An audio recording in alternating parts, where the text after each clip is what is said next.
मी तर big boss 14 मध्ये एवढी किती 5 महिने राहून आले, तर त्या माझ्यात ती असते कुठेतरी आता त्यांना कळतंय की आपण पण बोललं पाहिजे. माणसाला जेवायला लागतं, निकीला राडे लागतात ज्याच्यानी ती सर्व्हाइव्ह करू शकते हे तिला माहितीये.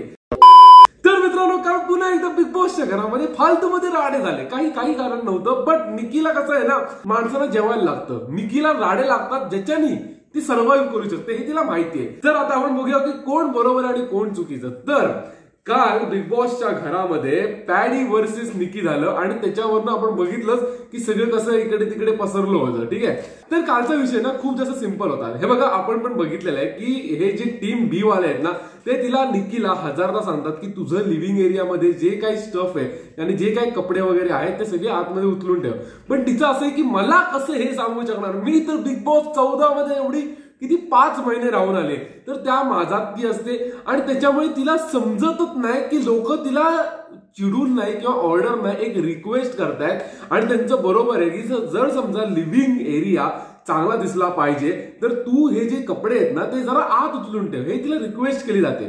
पण तिचं असं असतं की मला ही लोक मला सांगणार एवढे हे कधी मोठे झाले, तर असा तिचा तो थोडा ऍटिट्यूड असतो. आणि निकी एवढी डबल स्टँडर्ड खेळते भाई यार, म्हणजे हिला जसं दुसऱ्यांच्या गोष्टी दिसल्या तू हे कसं इथे, अरे बापरे बिग बॉस हे बघा असं हे घर ठेवतात, तर हे तिचे लफडे चालू असतात. ठीक आहे, तर पॅडीने काल पॅडींचं काही चुकलं नाही. ते स्वतः जर समजा निकी करत नाहीये, त्यांना घरामध्ये पाहुण्यावरनं तर बोलूयात नको आपण, तर ते पाहुणे घरामध्ये येणार होते म्हणून त्यांनी ते तिच्या न कपड्यांना हात लावता सिर्फ ट्रे उचलून ते आतमध्ये नेत होते, बाकी काहीही करत नव्हते.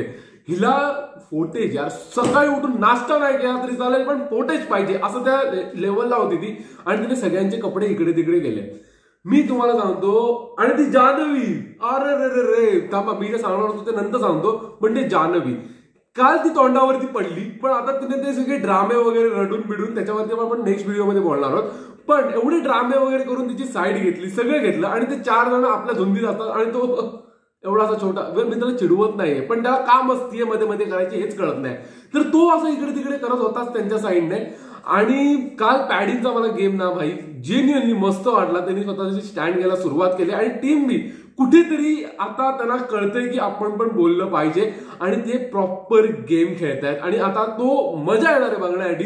आणि यार निकी तू थांब जरा, एक दिवस शांत बसशील का, म्हणजे नाही का कशाला प्रत्येक दिवशी दुसऱ्यांना पण नाश्ता करायला दे ना, म्हणजे राडे घालायला दे ना, तू एकटीच काय करणार आहे. पण हे सगळं असं चालू होतं. तर माझं म्हणणं तर एवढंच आहे की निकी ओव्हर केलं, एवढी काही करायची गरज नव्हती निकीला. फालतूमध्ये हे वाढवलं गेलं होतं. सगळ्यांचे कपडे हात लावायला तुला परमिशन नाहीये, ती प्रत्येकाची पर्सनल स्पेस आहे. आणि ती काय म्हणत होती, ह्याच्यातनं काहीतरी कपडे पडले तर, असं जान्हवीने शब्द वापरला की निकीच्या कपड्यांमधनं जेव्हा तुम्ही हात लावलात तेव्हा तिचे कुठले तरी कपडे पडले असते. तर जेव्हा तुम्ही त्या अभिषेकवरती 2 मुली चढलात तेव्हा तुम्हाला ते काही नाही दिसलं, पण कपडे पडल्यानंतर ह्यांनी एवढे राडे घातले असते ना. खरं भाई नशीब त्या पॅडीचं की कुठलाही कपडा नाही पडला, नाही तर ह्यांनी घर अक्कड डोक्यावरती घेतलं असतं. ओ माय गॉड, एका मुलीचे कपडे पडले, शिट, बिग बॉस करत बसले असते.